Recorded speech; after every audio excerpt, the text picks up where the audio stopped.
Magandang araw mga kababayan, narito na po ang update sa low pressure area na binabantayan ng PAGASA.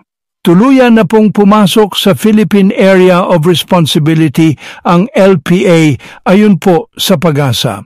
Tumataas po ang tiyansa na maging bagyong Auring ang low pressure area habang ito po ay papalapit sa kalupaan. Narito po ang ulat panahon mga kababayan, mula po ito sa Weather Bureau ng PAGASA. Nakapasok na po ng Philippine Area of Responsibility yung ating minomonitor na low pressure area dito sa may Pacific Ocean as of 2 in the morning. And as of 3 a.m. ay nasa 945 kilometers ito silangan ng Visayas. Base sa ating latest analysis po, kung kahapon mababa pa yung tsansa na ito yung maging isang ganap na bagyo.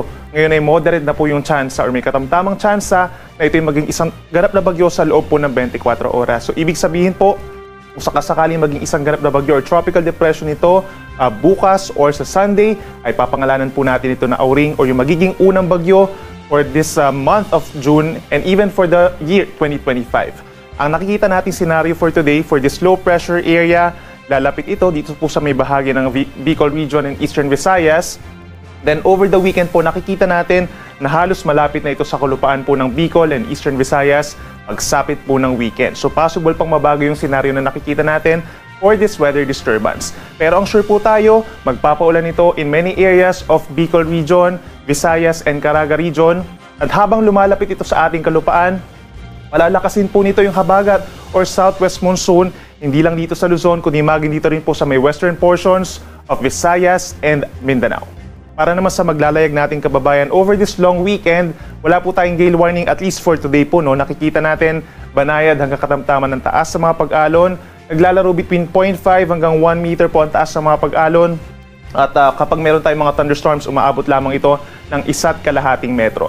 However, the moment po na lumapit itong low pressure area at posibleng maging isang tropical depression or mahinang bagyo at magtataas ng mga wind signals sa may eastern side ng ating bansa, then most likely magkakaroon na po tayo ng mga sea travel suspensions doon. Kaya laging tumutok po sa ating mga updates. And at the same time, habang lumalapit ito sa ating kalupaan, nag-enhance po ito ng hanging habagat or southwest monsoon. Kaya posibleng malaki rin ang mga pag-alon, pagsapit ng weekend hanggang early next week, dito po sa may western Visayas, Mimaropa region, and dito rin sa may Zamboanga Peninsula. Yan lang po muna ang ating weather update sa ating bansa mga kababayan. Kaya lagi pong paalala ng PAGASA sa ating lahat mga kababayan, maging alerto, maghanda sa mga banta ng malalakas na ulan, lalo na po sa banta ng pagbaha o di naman sa pagguho ng lupa tuwing magkakaroon po ng bagyo. Sa mga naghahanap po ng rechargeable super bright solar flashlight and waterproof work light, click nyo lang po ang product basket na makikita nyo sa inyong screen o sa description box. Para sa mas mabilis na updates, huwag kalimutang i-like, i-share at mag-subscribe sa channel na ito. Hanggang sa susunod na ulat panahon, stay safe and weather-wise mga kabayan.